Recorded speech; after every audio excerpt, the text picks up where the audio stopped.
this tray and coaster set, and I also have some more of that unframed canvas.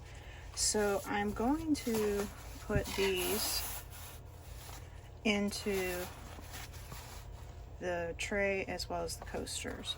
I'm going to cut them on my Cricut, and I will be back. I'm going to use this Mod Podge to attach the canvas to the coasters and to the tray. I am not a Mod Podge expert.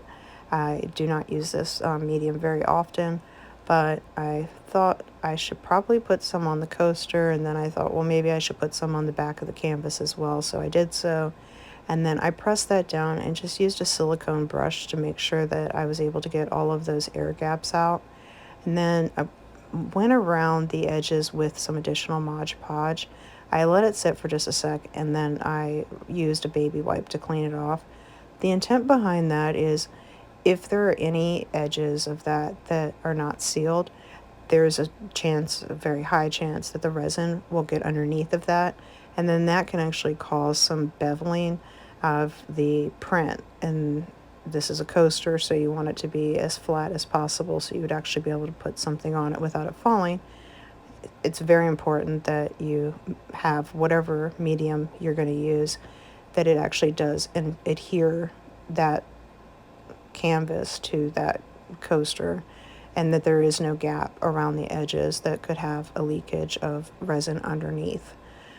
So I went ahead and I did all of the coasters using that type of mentality and method of putting them down. I did probably vary this as I went and only put the Mod Podge on the back of the canvas, or the Mod Podge only on the coaster. Again, I'm not a Mod Podge expert, so I was learning as I went along. My intent was really just to make sure that I got the print adhered on there completely without any type of gap around the edge or any type of way for resin to get underneath. And I just did the exact same thing for the tray. I went ahead and put the Mod Podge on the tray as well as onto the print. And when you're doing this, just be very careful that you align your print before you start putting it down, because it's very easy to misalign it.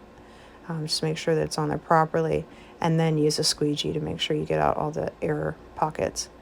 I then mixed up some clear resin, and I only poured a very small amount in to start, and I'm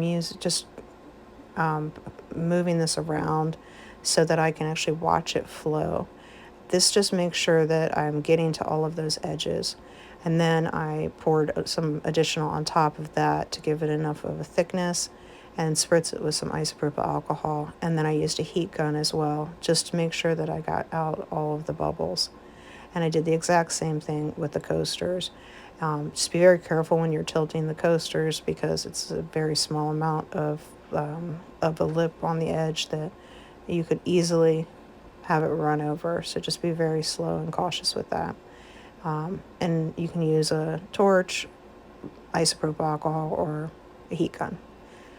And that is really all that it takes to complete. And here is a close-up of the final product. I think it turned out wonderful. It's a really great way to make over a very plain and dull tray and really elevate it. So I hope you enjoyed the video. Please don't forget to like, subscribe, share, and press the bell to be alerted to future videos.